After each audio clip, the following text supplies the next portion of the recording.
আজকে জুলাই গণঅভ্যুত্থান চলাকালে যাত্রাবাড়িতে ইমাম হোসেন তাইম নামে এক কিশোরকে পুলিশ কর্তৃক গুলি করার মামলার দিন ধার্য ছিল।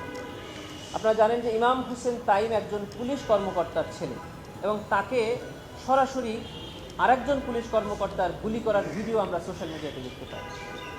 আমরা দেখতে পেয়েছি যে ইমাম হোসেন তাইমকে তার বন্ধু পেছন থেকে জাপটে ধরে সরিয়ে নিয়ে যাওয়ার চেষ্টা করছে এবং একজন পুলিশ কর্মকর্তা তাইমের খুব কাছে এসে বন্দুক টার্গেট করে তাকে বারবার গুলি করছে।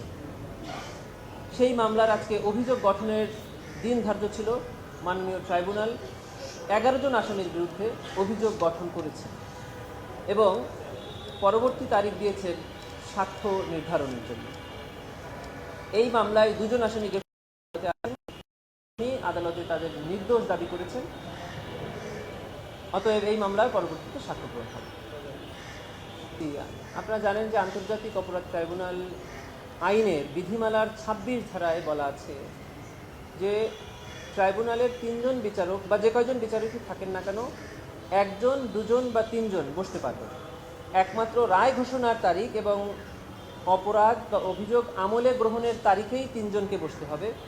অন্য যে কোনো প্রসিডিংসে 1 জন 2 জন বা 3 জন বসতে পারেন।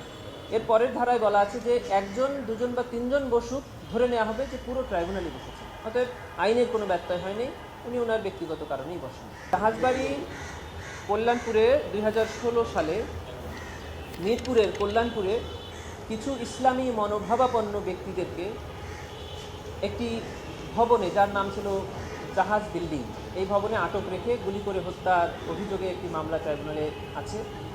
সেখানে আজকে এনইআর অর্থাৎ non execution of warrant of অ্যারেস্টের রিপোর্ট দাখিলের দিন ধার্য ছিল। প্রত্যেকটি আসামির বিরুদ্ধেই এই রিপোর্ট তদন্তকারী কর্মকর্তার পক্ষ থেকে দাখিল করা হয়েছে। আগামী তারিখে পত্রিকায় অর্থাৎ মার্চ মাসের 8 তারিখে পেপার নোটিফিকেশন জারির জন্য দিন ধার্য হয়েছে। ওই দিন যদি পেপার নোটিফিকেশন জারি হয়ে আসে, এরপরে স্টেট ডিফেন্স কাউন্সিল এনগেজড হবে এবং অভিযোগ গঠনের উপরে শুনানির দিন ধার্য হবে।